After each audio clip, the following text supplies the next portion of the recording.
Oh, hi, Patreon. Hey, patrons. And I need to turn on our captions that I've forgot like the last four times in a row. That's all right.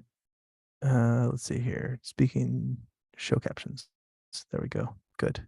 Awesome. All right. Captions on. Recording on. Uh, Hello. nice.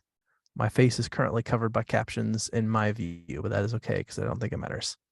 Nope, I can see your face without any problems at all. I actually don't see any captions. Lovely. But it says it's on. It says a participant is able to close captioning, but it's not uh, showing up on my end. But that's fine. All right. Um, so yeah, talking about tuberculosis or hero rats, but Rats are rat as hell. they're rat as hell. Rat as hell. Okay. Feel like you're ready to do this? I'm ready when you are, my friend. Okay, we count us down. 3, 2, 1, go. Welcome to Why We Do What We Do. I am your scurrying host, Abraham. And I'm your master splinter host, Shane. Ooh, that's a good one. We're a psychology podcast. We talk about all the cool things that people do, and sometimes we talk about the cool things that animals do, and that's kind of what we're talking about today. I mean, isn't it always that the things the animals do are way cooler than the things that humans do most of the time? I mean, like, think about this. Our last episode was Scientology. Very not cool. This, way cooler. Fair. Um, Indeed. Yeah, so anyway, as I said, we talk about the psychology thing. If you're joining us for the first time, then welcome. I think this is going to be a really cool one. This is I think more par for the course with the kind of topics that we tend to do. But and it's also it's fairly quick. So we'll get into sort of our big intro and we'll unpack it and all of that. But I don't think this is going to be one of our longer ones, although as we always say, we drag things out, ad nauseum. So we'll It's a see. skill set. It is a skill set. And Shane, do you know what day that this episode comes out? Wednesday. It does come out Wednesday. Thank you. That was really good. Comedy chops. Excellent. It's late So at night. I'm tired. I'm delirious. It's great. it comes out 1 week after our last episode and 1 week before our next episode. In fact, Wild. So predictable. this this comes out on May 24th, and May 24th has a few holidays that we'll recognize. Not as many as some other days, but it's got some holidays to talk about. Yeah. So today is Brother's Day, so I get to celebrate my little brother. And I will Who's as fun. well. Yeah. You're gonna celebrate my little brother too. That's great. Yeah, yeah, he's the best. I wish he was my little brother. Oh. It is also Tiara Day. For those of you wearing tiaras, however you like to say it. And if you have your tiara and it's not adjusted, please take some time to adjust it because you deserve that, queen. Indeed. Also, it's Scavenger Hunt Day, which is so much fun. Yeah, love scavenger hunts. It is Aviation Maintenance Technician Day. So appreciate those people who help keep the planes in the sky and not falling to the ground. Interesting. My brother-in-law's a helicopter mechanic, so that's perfect. Oh, hey. Yeah, so good job, Justin. And then it's also International Heritage Breeds Day. Breeds Week. Well, I'm sorry, week even. So we get 7 of them. That's right. 7 consecutive celebration. I had to look into this one because I was a little curious what that meant. And it has to do with how, as we've practiced agriculture, we've sort of bred animals into this weird chimera of not what they used to be. And so the heritage breeds celebrates and promotes the idea and practice of maintaining some of those species as they were before we started turning them into machines Pugs. For human consumption. Yes. Yeah, I gotcha. Yeah, before they got all weird. Cool. Very good. All right, now as a quick thing, people who listen to us, thank you so much for being here. People who are joining us for the first time, either way, wherever you fall, if you would like to support us, you can do that several ways. You can join us on Patreon. You can pick up some merch at our store. You can like and subscribe. You can leave a rating and review. You can tell a friend about us. You can adopt 2 rats, name one of them Why We Do and the other one What We Do. And if you do that, please post about it and tag us in those. I'll talk more about how you can support us at the end of this topic. And if you would like to reach out to us directly, you can email us at info@wwd.podcast.com. Let's get into our topic. Yes, let's talk about this. Rats are rad as hell. Indeed. All right. Now, let's set the stage. We're going to tell this story format style. So, picture this. It is 2016. There's a reporter for The Guardian. It is journalist Emma Young, and she describes an encounter she had in a lab in Tanzania. Yes, in her report, she describes a compact, sweltering room within a compound nestled in a verdant southern highlands, in the verdant southern highlands of Tanzania. By the way, Tanzania, best coffee I've ever had was from Tanzania. Incredible. Now, in an intriguing scene that unfolded on pause. It just suddenly disconnected from my microphone because I pulled. Shit, sorry.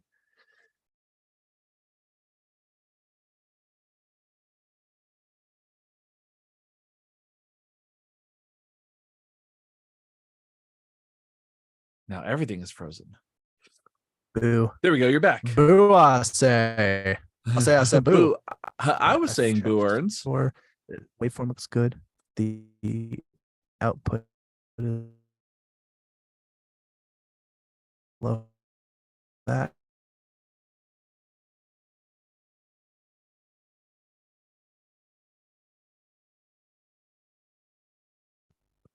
Okay. What did you do? Where did it quit?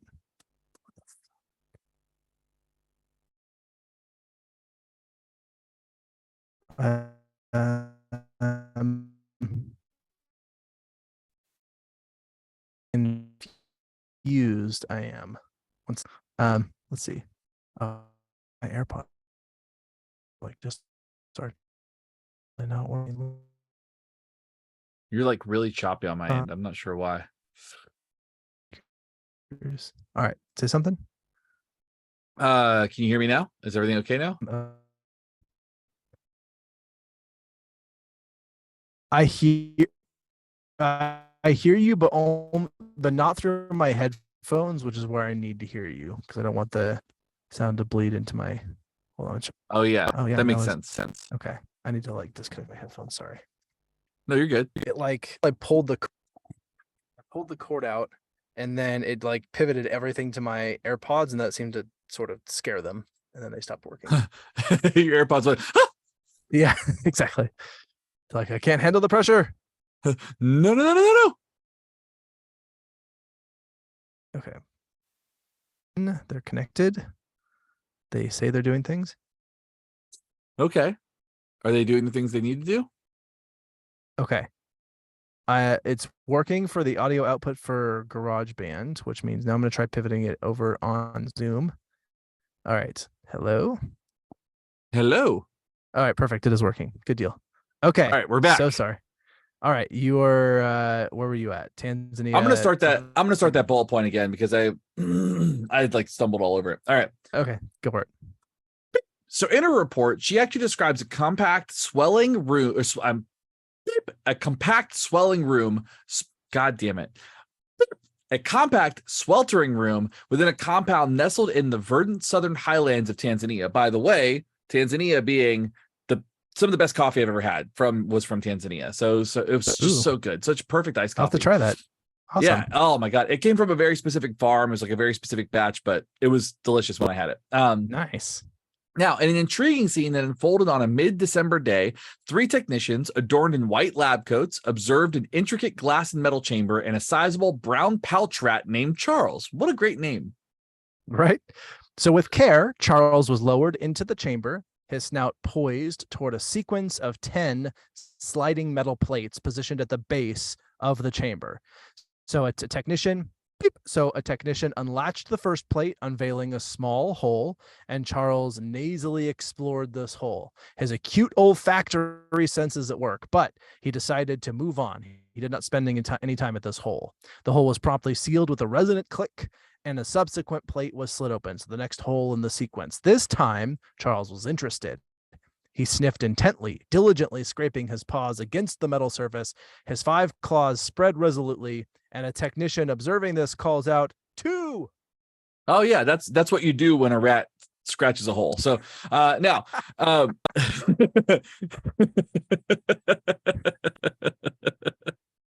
right, now near the window, Charles' colleague had a secretive chart covertly obscuring its contents to avoid contaminating their data collection. The tech discreetly marked a tick.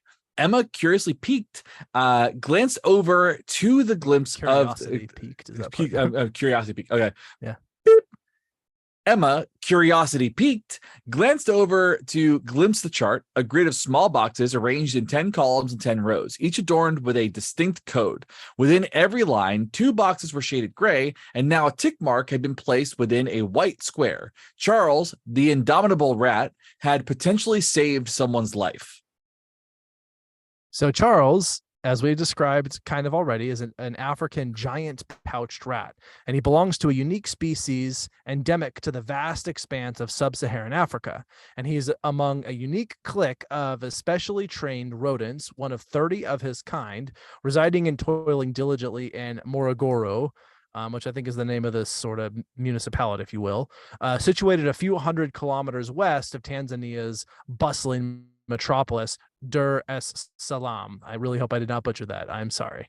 And so we're talking about these rats here. These extraordinary rats partake in this groundbreaking endeavor, which is to detect the presence of tuberculosis. And we're going to describe more about tuberculosis, but briefly, it is a malevolent ailment that ravages the lungs and jeopardizes countless lives around the world. Yeah, it is also often referred to as the consumption. The facts, yes. Yes. So Charles was actually in a test, and the positive samples that he was smelling had already been tested for tuberculosis or TB with random additional samples in the mix. And he and his training to detect TB was being compared against lab data. And further, any positive samples would be then sent to the lab to look at for a TB diagnosis. Kind of cool. Yeah, absolutely. So at this point, I'm curious, and we're talking about these rats, and I'm curious how our listeners, how did you feel about rats before hearing the story? And I'm going to be really curious to hear how you feel about rats after the story. So be prepared to fall in love with them now. John Oliver already kind of is. He's got some, he's pretty into erotic rat art, which he shows on his show. But yeah, so where was I going with this?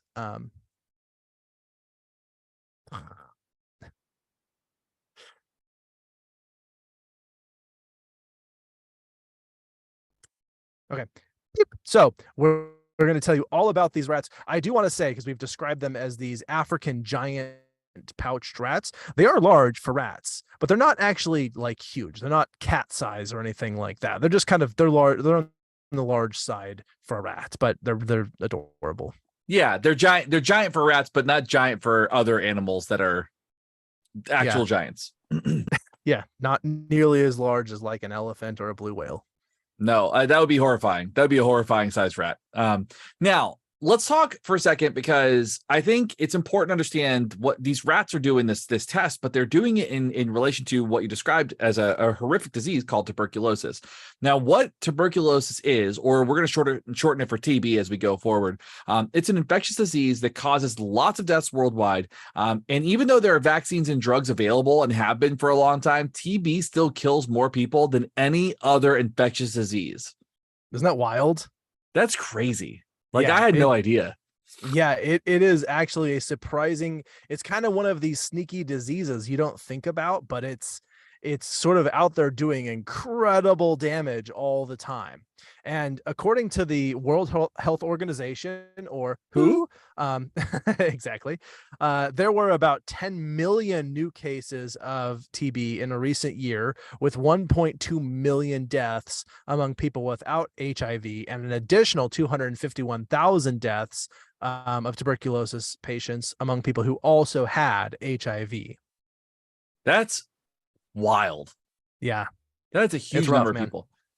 Now, the main germ that causes TB is Mycobacterium tuberculosis, and it usually infects the lungs. However, it can also spread to other parts of the body, like the lymph nodes, the kidneys, abdomen, skin, bones, joints, and brain covering. So I know we're talking about rats.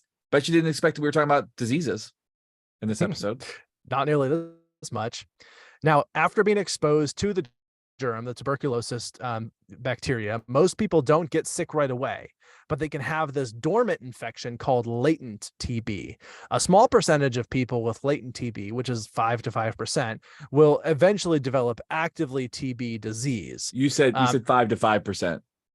Oh, sorry. Thank you. About 5 to 15% will develop actual active TB disease. And then people who are infected with both TB and HIV are at a much higher risk of getting sick with the actual TB disease. It's wild. Now, in the United States, it's recommended to screen all HIV infected patients for latent TB, just in case.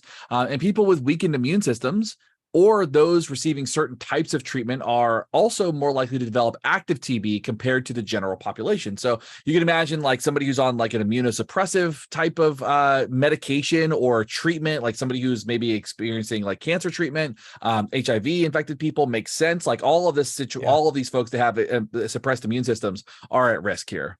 Sure. Yeah, good point. Okay, so every year, as we said, there is a huge amount of spreading of this. So if you were to chunk it into a year, there's approximately 9 million cases of new TB diagnosed around the world, with a quarter of them in the entire world occurring in Africa. Sadly, Africa also has the highest death rate, not like number, but rate, from tuberculosis compared to other regions. So not only do they have it spreading the most, but the people who actually then die from it is the highest proportion of them occur even inside that population.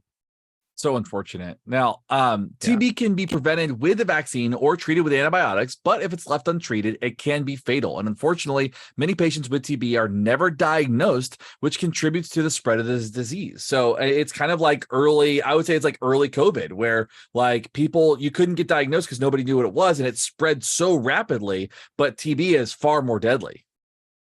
Right. And part of the reason for this is that the current microscope-based test, which has been in use for a long time, like this has been the way of identifying tuberculosis samples for 125 years in Tanzania and other financially limited countries. It's not that great at detecting TB. It only detects about 60% of the cases, which means that a good 40% of those cases are showing up as not being positive for TB, even though those might then go on to cause illness and death and spread to other people. And so this detection, and furthermore, by using this detection method, the microscope-based detection, the success rate drops even lower, at around 20% for people who are also infected with HIV. So if you look at countries where you have high rates of HIV and high rates of TB, and then it becomes even more difficult to detect TB in people who have HIV, you can imagine that the detection system is like, I mean, you're operating at like guesswork levels at that point. Right. That's wild. I mean, it's not efficient at all. Yeah. It's not. Yeah. It's an unfortunate system. It's really a bummer that it's like that impactful and that difficult to even like get a handle on it, because we can't figure out how prevalent it is just by using the tools at sort of normal disposal. Right. Absolutely. So let's go back to the story real quick. Do you want to do a ad break real quick, or do you want to, because it's going to be a shorter episode? Oh, that's a good point. Yeah, if you want to take one of those, the first one I wrote is my favorite. Okay, then I'll do, probably shouldn't do the blood, sweat, and tears part of this if we're talking about people dying. That's fair. All right. So, beep. So I feel like we get fewer ads when we criticize them. So here are some amazing, incredible products that you should definitely buy. Nice. All right, I lost my place. Oh, there we go. Okay, so we've largely been talking about tuberculosis, but we started this story talking about Charles the rat. So let's get back to Charles. Remember, we put him in this box, or they put him in the box. This is from the journalist's perspective. So she reported this, and he was smelling samples. So in this box, he smelled 100 samples in that test and identified every sample that had already been positively ID'd for tuberculosis. Further, he identified 12 more that would go on for secondary testing. As we said, their testing is not great, to try and confirm if there is in fact tuberculosis there. And Emma went on to describe how another larger rat was added to the chamber later after Charles' work was done. He gets to go take a break, get a smoke, that sort of thing. And this new rat is added to the chamber to lend his nose to the same smelling test as Charles. So getting some confirmation on there. And the new rat, whose name is Vladek, was even faster than Charles. In just 15 minutes, Vladek's test confirmed almost all of Charles' correct detections. And when Vladek confirmed all of Charles' correct answers and confirmed 8 of the 10 known cases out of there, so 80% success there, and indicated an additional 15 for subsequent testing. Wow, that's wild. Now, yes, these rats do in 20 minutes what it would take 4 days to accomplish using lab testing. So think about that for a second. It takes 4 days to accomplish this testing when a rat can do it in 20 minutes. And I think it's important when we talk about this because these are incredible animals with incredible olfactory senses who are like, people are afraid of these things because they are incredibly efficient and incredibly fast and just like really good at what they do. Rats are very good at what they do in general. So yes, you give them a task like this, they're going to be good at it. Yeah, and actually, like that's a great segue because that's really what we should talk about now. Because we talked about recently in an episode about dogs being trained to detect oncoming seizures in our March 15th, 2023 episode, Seizure Alert Dogs, and that was amazing. Like amazing that they can do that. And dogs that was also a Wednesday. It was a Wednesday. Good memory. And so dogs are primarily used for these various medical smell tests, but rats are another good option. Now, we've also mentioned briefly, and I think we should return to this at some point, but bees are also being used to detect cancer, and then rats are being used to sniff out diseases and, as we'll talk about later, landmines and other things. So these rats kind of have some cool properties, and so let's go ahead and talk about that. Yeah, so these particular rats, these giant African pouch rats, do not have the evolutionary history of cooperation with humans that dogs do. However, they are still trainable because, they are living organisms. And also, although dogs, specifically the bloodhound, have been shown to have the strongest sense of smell, the African pouch rats are very competitive because they've proved that more accurate in those situations, finding things like buried landmines than dogs ever have. So these rats are incredibly powerful when it comes to like this detection sense that they have. Yes, and this organization has really invested heavily in the use of rats for these type of endeavors. The organization is called Apopo or Apapa. I'm going to guess Apopo. It stands for words that I'm not sure I should try and pronounce for fear of the butchering I will do and the shame it will bring on me and the embarrassment potentially to the company. But the translation of Apopo's actual name translates to Anti-Personnel Landmines Detection Product Development, is what they do. And this is a company that has invested the use of these rats for landmine detection primarily, but has expanded it. They've turned to using the rats to also help detect tuberculosis.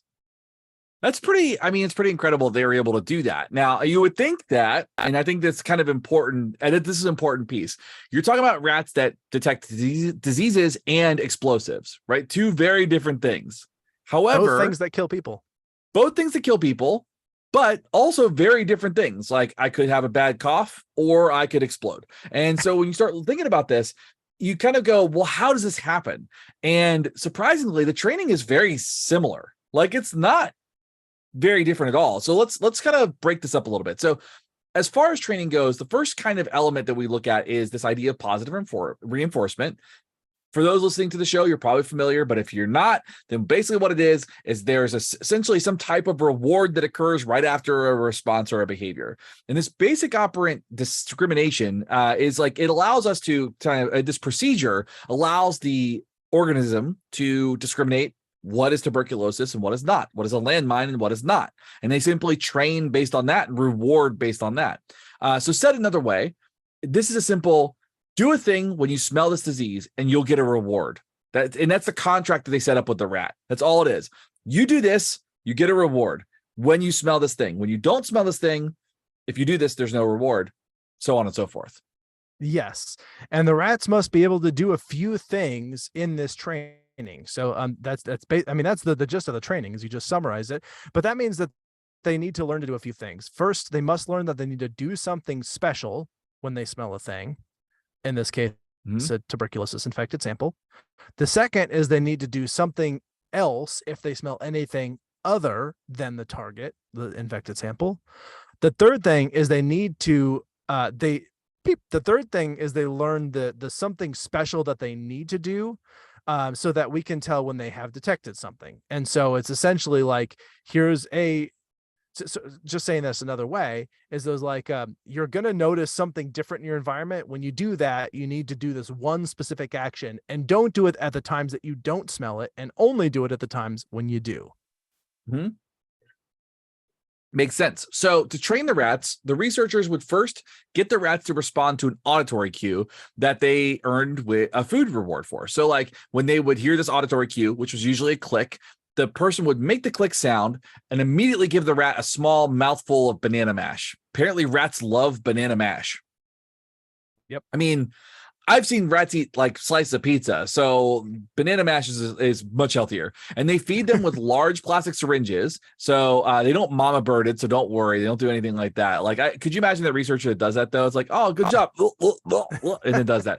But they so they do that. It's in this click sound. It's clicker training essentially. Yeah, and I made the click with my mouth, but it's just like a little metal thing that like a looks. It almost looks like a can top. You just, it sort of makes a click sound like, you know that. What it sounds like? It sounds like the dice bubble from Trouble. It does. Yeah, the dice bubble from Trouble is basically the click sound that they use to try. They just get out the board game and they set it up, and every time the rat goes, just click. Yep, it's a click and a rattle, and then they send somebody home. Yep, and the rat runs over to take a nibble out of a syringe that's filled with yellow mush. Love it.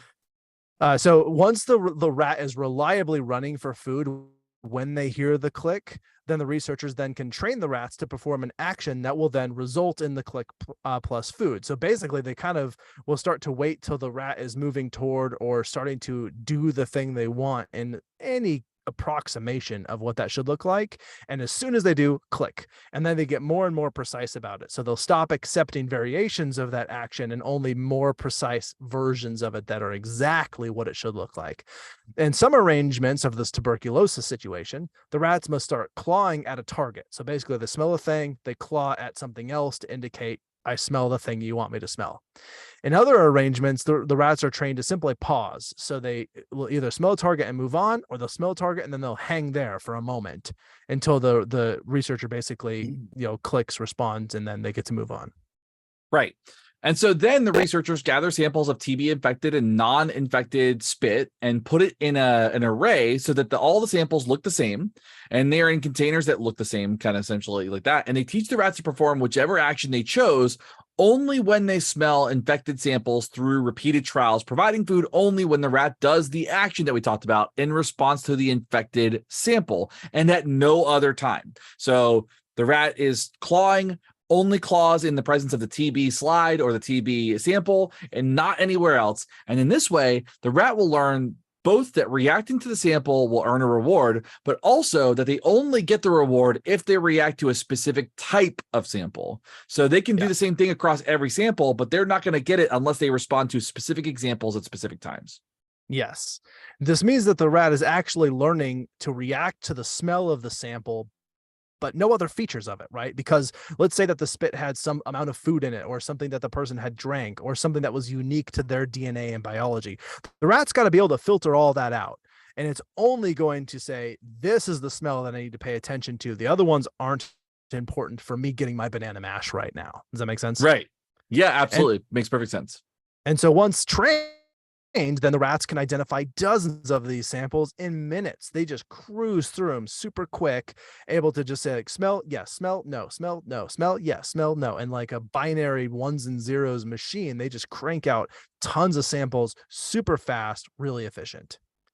It's wild. I mean, so in these training samples that we're talking about, the rats have been 85 to 100% accurate as compared to lab tests. So keep this in mind. We talked earlier that lab tests are anywhere between 20 and at the highest 60%. So already a rat is above accurate, it's more accurate than a microscope test, and they're almost perfect, which is amazing. And so They can be. And so, like, further, they detected samples that the lab missed and later confirmed as infected. So even better, they're like, no, you messed up. I'm a rat, you're a Right. human, you dumb human. Here's how I'm going to fix this for you. Now, as you may have sort of picked up, this means obviously that tuberculosis itself has some specific smell. And I didn't bother looking up the compounds. Maybe some of you out there are like big on olfactory compounds, and you'd be like, I know what that is. And great, write in, let us know. But what's important to know about this is that tuberculosis actually, like, it does have apparently a pungent enough odor that if the infection is powerfully concentrated enough, even humans can detect it. And apparently even the word tuberculosis is at least part of that word, or some version of that word in other languages, has to do with the smell that, like, doctors who are specially trained can start to pick up on, and people who are like severely infected with that disease. So and rats already have such a powerful nose that they're going to detect things that are way below a human's threshold to detect. And so this is a kind of easy task for them. They're like, this is basically like you to go around pointing to thing and say car, not car. And like humans can do that very easily.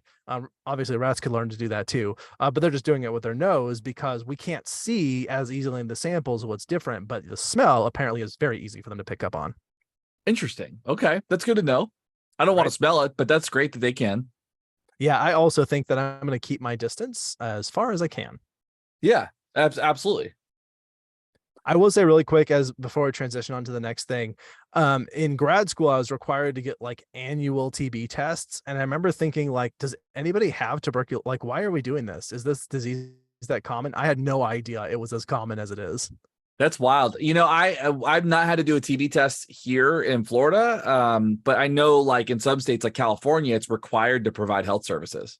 Yeah, Florida loves disease. They're like, big fans. Yeah, they put one in office. He's a governor. That was good. All right. Oh man. Now, that's essentially sort of the gist of the cool stuff about rats and tuberculosis and how rats detect tuberculosis. I mean, obviously not cool stuff about tuberculosis. That disease sucks. But there's actually even more cool stuff to talk about. Should we do the segue? Yeah, maybe it was probably a good time to do an ad because there's only really 2 more paragraphs to cover. It's gonna be a short episode. Perfect. All right. Now, before we talk about those, I've kind of wondered, do we get paid more if we don't let you know that ads are coming? Let's find out. Oh, shoot. Nice. That was my, I don't know how to call that, Steve Martin type humor, I guess. I love that. It's great humor. Okay. You want to segues back? You want me to take that on? Yeah, I can do that. Cool. All right. Beep. So rats detecting diseases, one example of rats being heroes, but there are lots and lots of examples of rats being these really cool creatures. And as we mentioned earlier, there are lots of rats that can detect landmines in many parts of the world that have suffered wars over the last century, and it's continuous war and civil war and all that stuff. Many armies seeded marching planes with mines so that enemy troops traveling the area would explode upon contact with those mines. They're very dangerous and often forgotten. The mines are sensitive to a relatively small amount of weight on the trigger. And again, they are in places now that are densely populated and completely forgotten out of wartime. And so as a result, these areas can become incredibly dangerous. Yeah, and exactly that, because most armies really have not felt obligated to retrieve the mines once the war ends. So fields may have these active landmines laying dormant for decades, and these can often be out in areas that are remote. But as you said, the urban sprawl can creep into these areas, and we're talking civilians, children, hikers, sort of everyday people. Soldiers can be in there too, and then just animals straying through peaceful meadows or wherever, that find their lives suddenly cut short or their limbs spontaneously amputated when they encounter a random mine left recklessly decades earlier. Which is another point for why rats are cooler than humans. So I think you know, as you kind of explain as we go through this. But obviously, the cleanup is expensive, it's time consuming, and extremely dangerous, and quite difficult because there's no way to pinpoint exactly where every single landmine was ever buried, ever, right? Like, unless Without you put without getting blown up. Or like dangerously close to being blown up. Yeah. Right. I mean, unless landmines now have GPSs on them, but I don't think that they would do that for like military strategy. But rats are far too small to detect any of these, or I'm sorry, not to detect, but to detonate any of these mines. There's not enough weight in these rats to land on a mine and then goodbye. So their superlative power of smell allows them to detect buried mines with remarkable accuracy. So not only do they detect disease, they can find these stray landmines. Now, I would highly recommend that you look up some videos on this because it is adorable. You can watch these videos online. Once trained, the experimenters will take rats out into these fields that are believed to be contaminated with mines, and they'll basically let the rats go on a little leash. I mean, you could imagine they could just like let them go, but for the purposes of trying to like actually find the mines and the mat not get distracted and run off, they're on these little leashes, which is very cute, and they're on like a little harness, and the rats just scurry around looking for mines out in these fields. Yeah. And so once they're detected, the mouse or the rat does its little jig, and then it runs back to the researcher for a banana snack, which I love. Hey, I found this thing. And then they go get a banana. And then the researchers plant flags and get landmine detecting equipment to confirm the mine, and can then get a bomb removal team to come and disarm and remove the mine. Yes. And then the training is, as we talked about with tuberculosis. Actually, I'm gonna give that one to you. Beep. And so it's actually, even though they still do use the excavation teams and the mine detection equipment, it's way more efficient for them to have a targeted place to search than to try and sweep an entire field. The mine sweeping game is much easier to do than mine sweeping a minefield. For real. And so it's expensive, it's time consuming, and this way they can have really targeted, like, these are the places we need to really look and be reasonably sure that they're not going to encounter any mines that were missed by the rats along the way, because the rats are so good at this activity. Yeah, absolutely. I mean, and really the truth is too, like when you start thinking about this, these creatures are so smart, and the training itself is essentially the same thing as the TB spit samples. What they do is they teach the rats to perform an action to earn food, then teach them to perform those actions in the response to a specific smell, which is going to be the explosive or some kind of active ingredient in the landmine. Yep. So very cool stuff. These heroic rats are helping to identify disease in people that otherwise might not be detected, way more efficiently and way cheaper than doing the other testing way, and then help save some people's lives because they can get them on a course of treatment that before it gets too bad. And they can go out into these fields, detect landmines all day, and prevent people from being needlessly exploded by these recklessly left mines. So pretty happy with these rats so far. Yeah. So I feel like I already love rats, but I guess there's a question, like, is there anything else that they do that couldn't endear them more to us? In fact, there is. Of course there is. Yes, because of course there is. So this is another amazing thing. They also train rats to detect humans who have been trapped under rubble from a collapsed structure, such as from like a earthquake or something. So, yeah, earthquakes, terrorist attacks, general wear and tear of buildings, many other phenomenon that cause large buildings, bridges, or other human-made structures to collapse before people have had a chance to escape. These are examples of like disasters that happen where they can bring rats in and be helpful for search and rescue teams. And now this is really important because finding survivors in a building that has collapsed is extremely time sensitive. You don't have time to like wander around looking and see, maybe you'll run into someone if you're lucky. The tragedy of these collapses is how often victims are feet or even inches sometimes from rescue, but could not be found in time to save them because they're obscured by all the stuff that's hiding them there. There's a lot going on. There's often smoke and debris, and you just like, they're right there. And even if not, they might be way back under the rubble, but like all the more reason to like try and as efficiently as possible pinpoint where they are so that rescue efforts can be devoted to finding them and extracting them from that dangerous situation. Absolutely. Now, rats, again, with their incredible sense of smell. Beep. So rats, again, with their incredible sense of smell, their ability to squeeze into small spaces, and their trainability can learn to find people trapped in rubble for handlers to then direct extraction teams. So again, it's not necessarily that the rats are dragging people out of the rubble. That's not what they're doing, but they're going, hey, over here. Like, hey, over here. And that's kind of what they're doing. And that in itself is enough to save lives. Yeah, and of course they would use dogs for something like this, but rats have some really key advantages in this particular case, even beyond the smell. One is that they're very small, so they can get through small spaces. They're agile, they're fast, they're light, and they're likely to be able to get through all those little nooks and crannies that are too light to and they're too light to risk causing further collapse. You can imagine if you're trying to dig through it, you might accidentally push something out of the way that was holding up a structure that then collapses further. The rats aren't going to do that. They're just going to squeeze through, barely making it's almost as if they're not there. They're like little furry ghosts that can pass through everything very easily. It's kind of what they do. Right. So unlike finding landmines, though, or smelling spit samples, the rat isn't easily observed when it enters the rubble. And when it comes out, you can't easily know if it's found anything. So these rats are equipped with adorable little vests with 3D printed housing encasing a video camera so that the handler can watch a live feed of the rat working through the rubble. And thus, the handler identifies when there is a person trapped. So the rat can just go look and search for the smell and then have somebody kind of being a second set of eyes for them. It's wonderful. Yeah, and they're not scanning around. They're like legitimately they hone in on the smell of a person and then they go to them. Now, this, as far as I could tell, this is fairly recent. Like, this is the kind of research that's only been like the landmine stuff's been happening for some time. Tuberculosis stuff is a little bit more recent. This, I think, is the most recent way that they've decided to train rats to help people.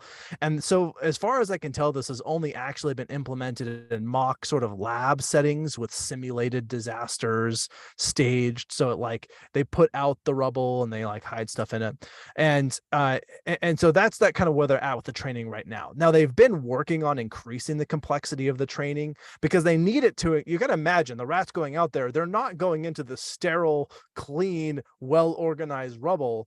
It's going to be chaos. And not only is there going to be chaos, but there's going to be a ton of distraction. There's going to be people yelling. There might be people, I'm going to hit my laptop and do it again. There's going to be people yelling. There's probably going to be sirens, drilling. There might be water or smoke.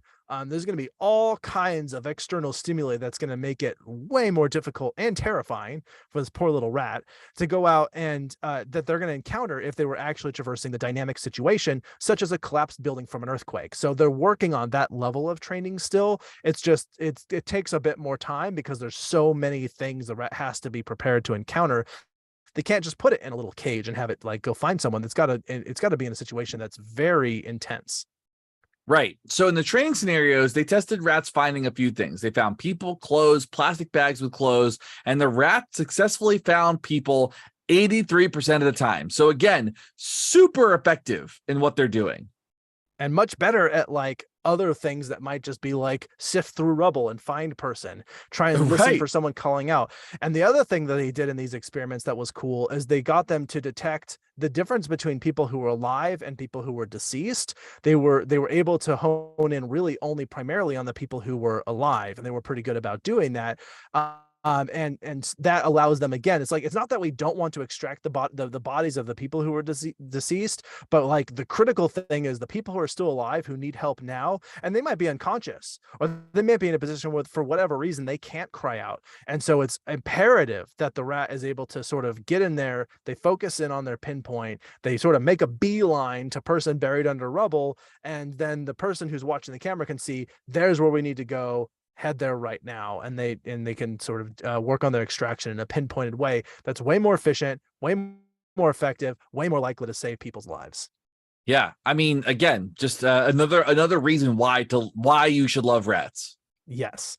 And I can't stress enough, it's so adorable to like look at these videos of these rats. They're like, they're all dressed up in their like military disaster gear and their little vests and all that. It's just and you look at them and you're like, I want one of those.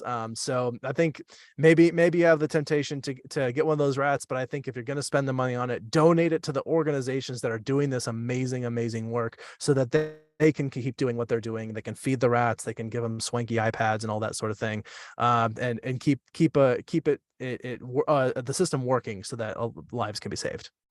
I really like the idea that there's like a manufacturing plant somewhere that got like an order for tiny vests, and they were like, what the hell is this? Like, because they probably couldn't disclose what the research was, and they were like, we got to train rats to wear vests, but we need somebody to like manufacture these. Yeah, exactly. I love that so much. Yeah, it's pretty great.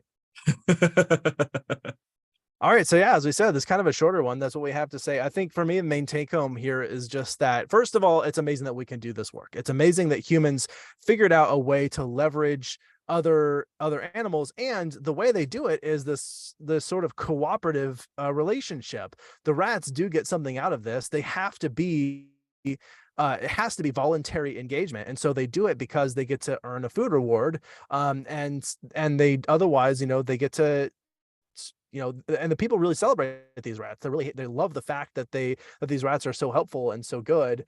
And so I think there are a lot of experiments around the world that use animals in this way, and they have to euthanize them afterward. And I didn't think to check on that in researching this topic. I really hope they're not euthanizing these rats when they're done saving a bunch of people's lives.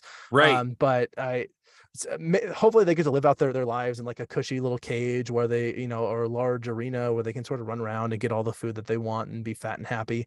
But I'm not sure. I mean, the rules and regulations are probably different in Tanzania and other countries, but I hope that they treat them humanely when they sort of at the end of their service that they didn't really sign up for, but they do get treated well while they're there. 100%. If a rat retires from bomb sniffing or tuberculosis smelling or rubble exploring, I will adopt it. Indeed. Yeah. Reach out to us for the ex-military bomb sniffing rats. Send them to the vegans group. Yeah, exactly. We'll hang out with them. That'd be cool. Yeah, it'd be great. I think my big takeaway is just like, this is another example of how behavior science is super powerful and how it can be helpful and how it can be simple. Like, it doesn't need to be some like really like state-of-the-art technology. Maybe that will be helpful later and continue to do that, but like the behavior science exists now, and it's powerful, and it's far more effective than some of the things that are being done already. So there's no reason why we shouldn't consider this as a possible option, if not an effective option, for life-saving assessments or life-saving things. I mean, I think it's pretty incredible from that regard. That's actually a really good point. And so I'm going to piggyback on that just a little bit, because just as you said, one of the reasons this is so important is because a lot of these countries, they can't afford some of the high-tech stuff. And like, maybe high-tech stuff will come down the road. Maybe some super philanthropist will donate a lot of that to these people. But in the meantime, they have a tool at their disposal that is the most accurate, cheapest thing that they can have. And it's easy to use, and it's efficient. It's mad efficient. Like, they're so good at what they do so quickly, and like, they work for actual peanuts. I mean, banana mash, but you know what I'm saying. Right. And so like, how it's just the coolest thing. Like, I just so happy, like, love to celebrate the fact that this is even a thing that exists, and be super happy and just sorry. My coworkers are doing sit-ups outside of my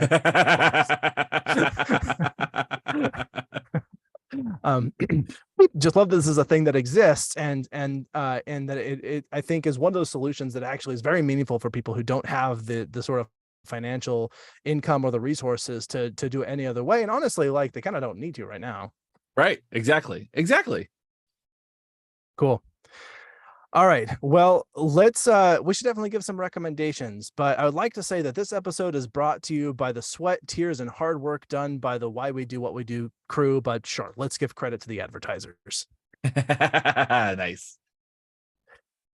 All right. We've been talking about rats. We've been talking about tuberculosis and landmines and collapsed buildings. Let's talk about recommendations. Yes, let's do it.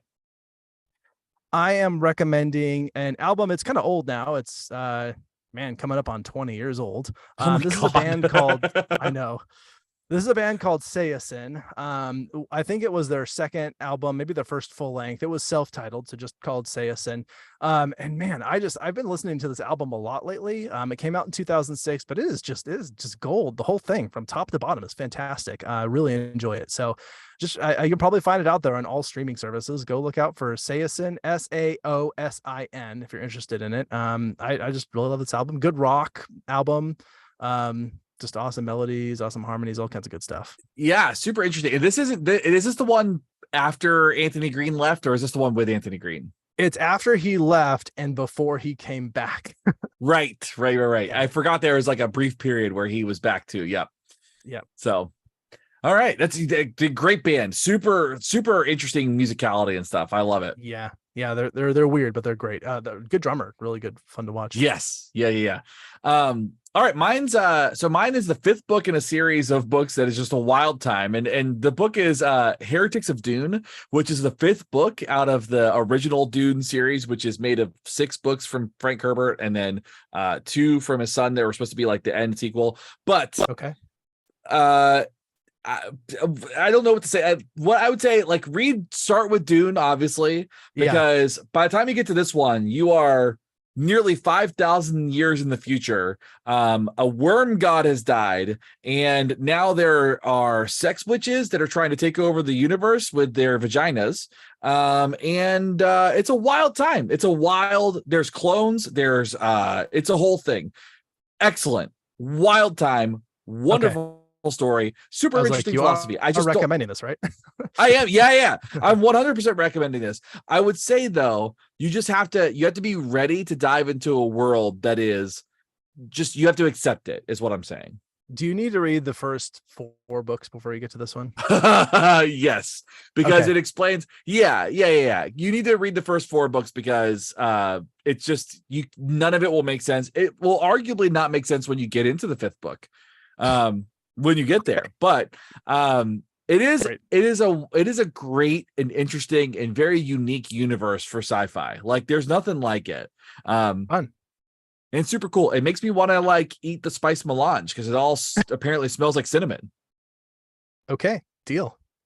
Yeah, it's great. That's awesome. Love that. All right, good. Yeah, we finished this kind of efficiently. Hope you enjoyed our path down Hero Rats alley. I don't know what to call that, but it was it's been fun, at least for me. If you it's great. Liked this episode and you'd like to support us, as I said, you can join us on Patreon. If you do, you get all kinds of bonus stuff. And actually, we're running a campaign. If we get extra people, or if we get up to 20 or 15 people, then we'll do a virtual hangout with y'all. You can ask us questions. We'll just sort of chat and have fun, and it'll be light and casual and all of that sort of thing. Trying to get that by June or sometime in June. So hang on over and sign up at whatever level makes sense for you, and we'll be thrilled about that outcome. And in addition to that, if you have other ideas you'd like to see available as a perk for joining Patreon, let us know. Like, we're open to suggestions on that. Patreon supporters, we'll talk about you in a second. You certainly can do that thing too, and I'll post that there. And there's all kinds of fun stuff over there. We also have some merch for sale. I don't know, people who like to buy podcast merch. I have bought podcast merch, so maybe you're one of those people. And if you are into that sort of thing, we've got some good stuff over on our website. It doesn't just have our name on all of it either. Some of it does, but use other things that it says. We got shirts and hoodies and beanies and coffee mugs and water bottles and all kinds of good stuff over there. So you can head over to our website. You can also find more about our episodes by going there. Although I'm a little behind on posting all of the episodes, but you can find a bunch of information when you we'll get there. Yeah. In addition, you can also just leaving a rating and review, subscribe, tell a friend, all that good stuff. And if you beep. And for all the people who have already supported us on Patreon, we thank you so much. I'd like to say thank you to Mike M, Megan, Layla, Mike T, Justin, Kim, Joshua, the Daily BA, Brad, Stephanie, Olivia, and Brian. Thank you guys so much. You are the best, and we really appreciate you. You rule. You're the best ever. Of course, thank you for listening, everyone who's out there.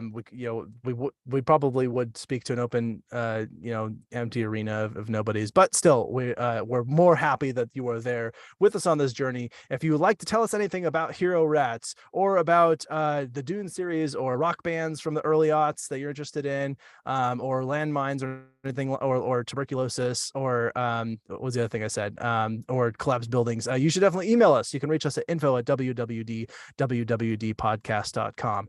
Audio production, mixing, and all of the good audio stuff that you hear is courtesy of Justin. Our writers and fact checkers are Jess, Shane, and myself.